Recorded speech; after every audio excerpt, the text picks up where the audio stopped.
오늘은 추수감사주일로 저희가 드려지는 중에 있습니다. 1, 2, 3, 4부 예배 추수감사주일로 드렸고요. 오늘 5부 예배도 마찬가지로 추수감사주일로 드리고 있습니다. 여러분들께서 오늘 감사해야 할 이유 한 가지. 오늘은 위드워십이 있죠. 그래서 샘터별로 아마 기도하고 또한 크게 눈을 떠서 아마 여러분들의 주변을 살펴보았을 때 저기가 하나님의 은혜와 도우심이 부어져야 될 곳이구나, 하나님께서 우리를 통해서 그곳으로 보내시고자 한다라고 하는 부분을 아마 발견하셨을 것인데, 오늘 그곳으로 나아갑니다. 그래서 오늘은 제가 15분 동안 말씀을 전하고 너무 감사하죠. 추수감사주에서 너무 감사하죠. 네, 다니엘서입니다. 다니엘 하면은요, 저희는 많은, 지금 보니까 오늘 결혼하신 13세부터도 있고 앞으로 이제 아이도 갖고 그러겠죠. 또 저 뒤에 넘어서 우리 잠옷에 보면은 아이를 잇는 또 부부도 계시고 가정도 있고, 저 뒤에는 이제 4세, 5세, 6세, 7세 부모님들이 계시는데, 아마 많은 분들이 이런 생각, 이런 기도 많이 받았을 거예요. 아이들을 위해서 기도하실 때 요셉처럼, 다니엘처럼, 그렇죠? 요셉처럼, 다니엘처럼. 왜 우리가 이렇게 기도하냐면 그들이 한 자리 하는 사람이었어요. 요셉 하면 국무총리가 생각나시고, 다니엘 하면은 여러분 메대와 바사의 그 넓은 영토를 다스리는 그 나라의 넘버 3 안에 들었으니까 엄청난 고위관직에 있던 사람들 아니겠습니까? 그래서 우리가 사실 기도할 때 사실 나는 바울처럼 살더라도 내 자식들만큼은 바울과 같은 믿음도 좋지만 요셉이나 다니엘처럼 됐으면 좋겠다라는 생각을 많이 하시는 부모들이 계세요. 근데 사실 성경을 굉장히 단편적으로 보시는 분들인 것 같아요. 왜냐하면 다니엘과 요셉의 삶을 보면은요, 엄청나게 고생을 했어요. 사실 사도 바울 같은 경우에는 예수님을 만나고 나서 이제 그 이후의 삶이 물론 하나님을 향해서 드리는 삶이 되었지만, 요셉과 다니엘 같은 경우에는 어릴 적부터 그 고난이 시작된 사람들이거든요. 그래서 사도 바울뿐만 아니라 이 다니엘과 요셉을 보면은요, 어렸을 때부터 고난의 잔뼈가 굵은 사람들이에요. 단지 그들의 한 모습만 보면 그들이 국무총리가 되었고 넘버 3가 되었다라고 하기 때문에 우리는 그들이 엄청난 축복을 받은 것처럼 생각되어지는데, 사실 그렇지 않습니다. 물론 다니엘처럼 요셉처럼 되라는 기도를 하지 말라는 건 아니지만, 단지 높은 직위나 권력이나 권위나 어떤 그런 것 때문에 세상에서의 영향력이라는 이름으로 높은 직분 때문에 여러분 다니엘과 요셉을 위해서 요셉처럼 되라고 기도한다면 여러분들이 성경을 잘 못 보신 거라는 말씀을 드리고 싶습니다. 사실 다니엘은 극악무도한 끔찍한 어떤 그 나라로 유명하거든요. 이 바벨론의 포로로 끌려가서, 어렸을 때 티네이저 시절에 이 바벨론의 포로로 끌려가서 한 나라가 바뀔 때까지, 오늘 다니엘, 이 사자굴의 다니엘 사건 아시잖아요. 오늘 이 다니엘 6장에서의 다니엘은요 거의 80세 정도 됐을 때의 모습입니다. 그러니까 1장에서의 다니엘은 10대이지만 이 6장에서의 다니엘은 80대예요. 그러면 여러분 10대 시절부터 80세가 될 때까지 다니엘은 이 포로기를 보냈다라는 이야기죠. 여러분들 아시겠지만 다니엘이 하나님의 은혜로 굉장히 편안한 삶을 살았을 것 같고, 우리가 잘 알고 있겠지만 다니엘은 풀무불 가운데서도 생명을 건진 바 되었던 사람 아니겠습니까? 하나님의 보호와 은혜를 받았던 사람인데요, 여러분 다니엘이 포로기로 끌려갔어요. 그리고 식음을 전폐하고 목숨을 걸고 내가 왕께서 주시는 음식을 먹지 않겠습니다라고 금식을 선포하면서 목숨 걸고 신앙을 지켰던 아이예요. 그리고 좀 더 커서는 이 바벨론 왕이 꿈의 내용을 말해주지도 않고 내 꿈을 맞춰보고 해석해라라고 이야기했어요. 그리고 모르면 죽여버리겠다. 그럼에도 불구하고 그 상황 가운데에서 매달릴 분이 하나님이었기 때문에 하나님께 기도하고 하나님께서 주셨던 지혜로 꿈과 이 꿈의 내용을 해석했던 사람이 다니엘 아니겠습니까? 다니엘은요 그냥 하나님의 도우심과 은혜로 좋은 자리, 높은 자리만 차지했던 사람이 아니라, 다니엘은 항상 죽음의 위기 가운데 있었습니다. 10대 시절부터 오늘 이 80대 이르기까지 항상 죽음의 위기 가운데 있었어요. 그럼에도 불구하고 오늘은 이제는 좀 편하게 살만 하련만, 편하게 살만 하련만 다니엘은 80세가 되었는데 또 다른 죽음의 위기에 놓입니다. 그런데 오늘 이 죽음의 위기는요, 참 부끄러웠던 게 뭐냐면 우리하고 너무 다르다는 거예요. 여러분, 오늘 다니엘을 죽음의 위기로 몰아넣었던 어떤 조건이 무엇이었습니까? 30일 동안 왕 이외에 누구에게든지 구하는 자, 기도하고 무언가를 구하는 자는, 기도하고 예배하는 자는 어떻게 하겠다? 사자굴에 넣어버리겠다. 근데 우리 이해가 되지 않아요. 그게 어때서? 왜냐하면 우리는 30일 동안 기도하지 않는 것뿐만 아니라 300일 동안 기도하지 않는 것도 우리는 문제가 되지 않잖아요. 식은죽 먹기 아니겠습니까? 그쵸? 우리의 주삼 큐티를 사면은요, 1월, 2월 이렇게 두 달분씩 돼 있지 않습니까? 우린 60일 동안의 큐티를 깨끗한 새 것으로 이렇게 그 다음 달을 넘어가는 것도 우리는 너무 식은죽 먹기잖아요. 그쵸? 누군가가 큐티하지 않으면, 큐티하면 죽여버리겠다라고 사자굴에 넣어버리겠다고 말하지 않아요. 너 하루라도 60일 동안 이 큐티를 하기만 하면 넌 사자굴에 넣어버리겠다라고, 우리는 위협받지도 않지만 마치 다니엘이 위협받듯이 우리는 두 달간의 이 큐티를 깨끗하게 한 권으로 질서 정연하게 이 책장에다 꽂아놓고 1, 2, 3, 4, 5, 6, 7, 8, 9, 10, 11, 12 이제 이번 달 거 깨끗하게 넣어놓으면 완성본. 그쵸? 그리고 이제 우리는 새로 이제 예전에 헌책방 같은 게 있었거든요. 예, 그러면은 또 이렇게 새 것을 6권을 이렇게 헌책방에 팔아도 될 만큼 깨끗한 책을 이렇게 해요. 우리는 이해가 되지 않아요, 다니엘이. 우리는요, 오히려 큐티하라고 하고 기도하라고 하면 이게 더 고통이지 않습니까?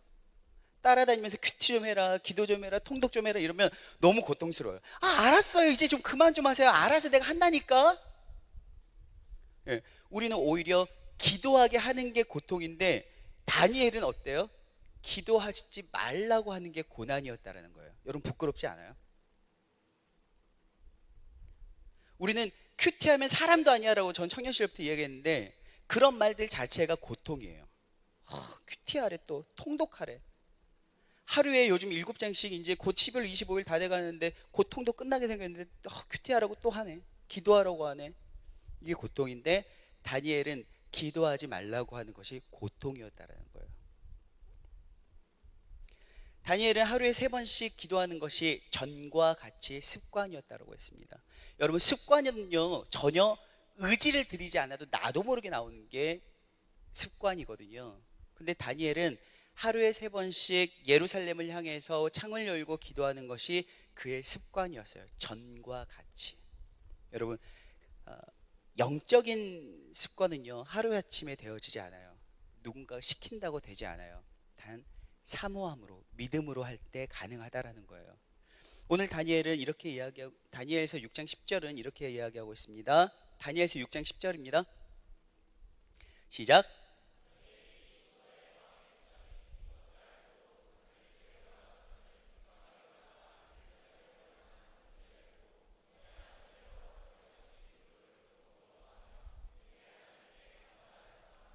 아멘. 다니엘은요, 왕의 도장이 찍힌 것을 알고도 그랬어요.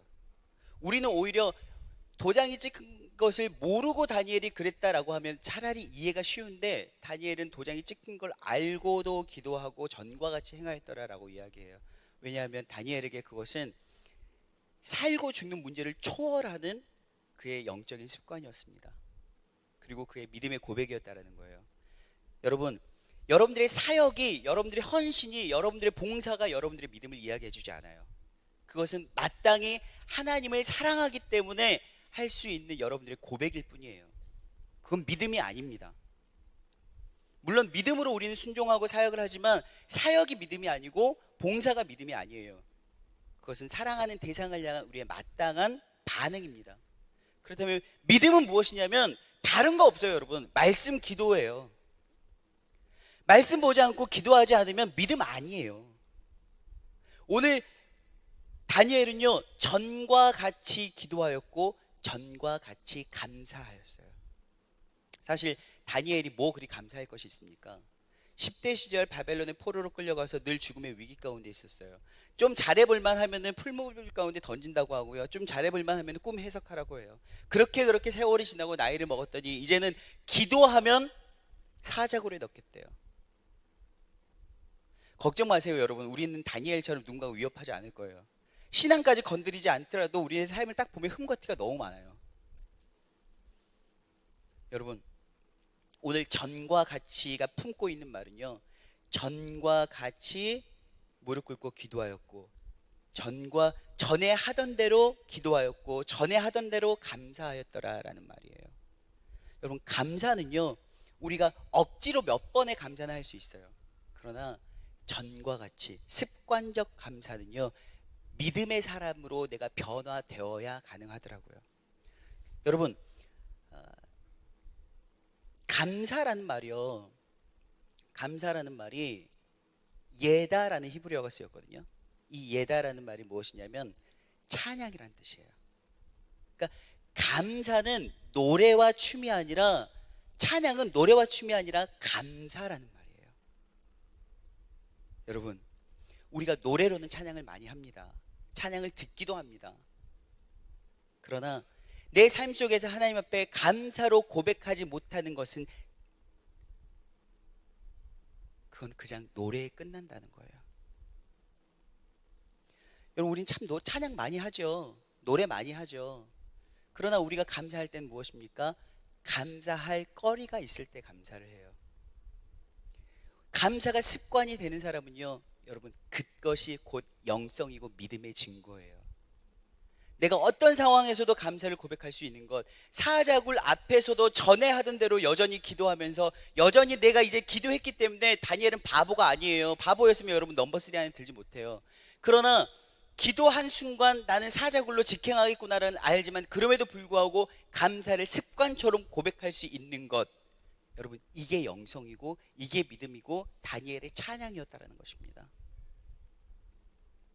여러분, 우리의 감사의 장애물이 무엇일까요? 감사의 장애물. 감사하지 못하도록 여러분들을 유혹하는 것이 무엇일까요? 제가 한 주간 동안 고민해 봤거든요. 그리고 제가 한 주간 동안 처했던 상황들이 있었어요. 그런데 그게 무엇이었냐면, 나로 하여금 감사하지 못하게 만드는 여러분 가장 큰 유혹이 뭐였냐면 바로 최선이더라고요. 내가 최선을 다했음에도 불구하고 상황이 바뀌지 않을 때, 내가 최선을 다해도 내 삶에 있는 현상이 바뀌지 않을 때 진짜 감사가 어려운 거예요. 내가 최선을 다하지 않았을 때는 사실 할 말이 없어요. 아, 내가 이렇게밖에 안 했으니까 어쩔 수 없지 뭐. 그리고 열심히 기도합니다. 최선을 다해서 기도하고 최선을 다해서 열심히 무언가를 합니다. 도전합니다. 열심히 다했어요. 죽을 만큼 열심히 했고 내가 탈진될 때까지 열심히 했어요. 그런데 그럼에도 불구하고 내가 처한 상황이, 최선을 다했음에도 불구하고 상황이 바뀌지 않는 현실을 볼 때요, 감사하기 너무 어렵더라고요. 내가 최선을 다했는데. 그런데 하나님께서 저에게 주셨던 음성은 무엇이냐면, 너가 최선을 다한 거 나도 안다. 하지만 너의 행위로 나의 역사가 바뀌지 않아라는 거였어요. 시편 106편 1절 볼까요? 시작.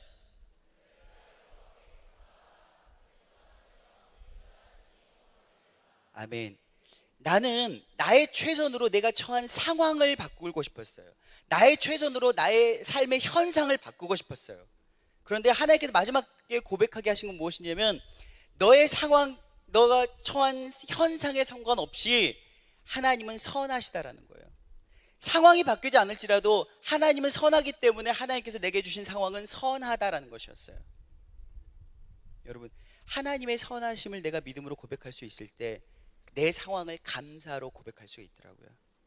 바뀌지 않을지라도, 내 삶은 풀무불과 같이 뜨겁고 가시밭길과 같이 고통스러울지라도 하나님께서 선하시기 때문에 이 상황을 선하게 세팅하셨다라는 것, 그때 비로소 하나님 감사합니다 되더라고요. 그러면서 고백하는 건 무엇이냐면, 하나님, 감사가 내 삶에 전에 하던 대로 습관처럼 되게 해주십시오. 여러분, 내가 힘들 때요, 힘들 때 우리는 자동적으로 힘들다가 나와요. 아프면 아프다가 나와요. 그런데 한 입에서 두 말하기 참 어렵잖아요. 한 마음에서 두 마음 품기 참 어렵잖아요.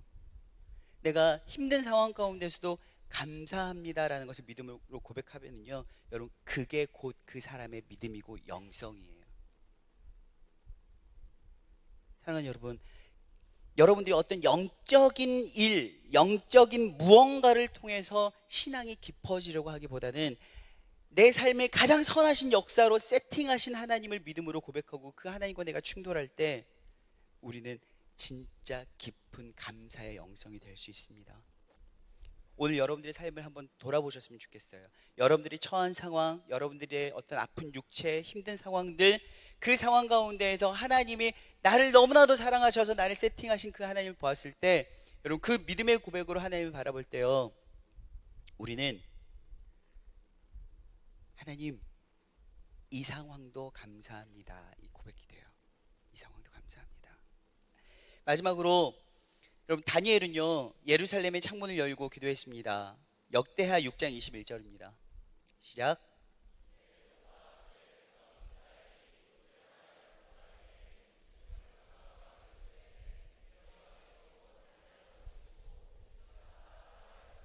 아멘. 우리가 역대하 퀴트를 했기 때문에 잘 아실 거예요. 솔로몬 왕이 예루살렘 성전을 짓고 나서 했던 고백 가운데 하나예요.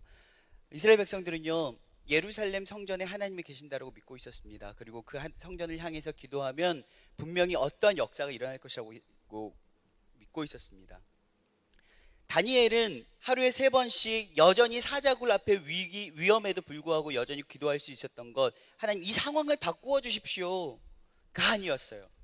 하나님 내가 사자굴을 갈지라도 사자들을 어떻게 해주십시오가 아니었어요. 그가 기도했던 것은 무엇이냐면, 우린 다니엘 6장 이후부터 이제 보면은요 이스라엘의 회복을 신뢰함으로 기도했어요. 여전히 하나님께서 붙드신 나라, 그 나라가 하나님의 나라와 하나님의 부요함을 다시 한번 회복하게 될 것이다. 여전히 그는 80세 이후에 그는 죽음을 어떻게 맞이했는지는 알 수 없으나 다니엘이 살 동안 이스라엘은요 변화가 없습니다. 물론 고레스칙령이 선포되고 나서 이스라엘이 포로기에서 돌아갈 수 있도록 약속을 받지만 다니엘이 돌아갔는지는 아직은 알 수 없습니다. 다니엘은 평생 동안 포로로 살다가 포로로 죽었을 수도 있습니다. 그러나 그는 오늘 여전히 그의 기도 가운데 하나님께서 이스라엘의 나라를 회복시킬 것을 믿음으로 구하면서 감사하였더라라는 것이었습니다. 여러분, 상황이 바뀐다고 해서 감사할 수 있는 게 아니고 상황이 바뀌어야만 감사할 수 있는 것이 아닙니다.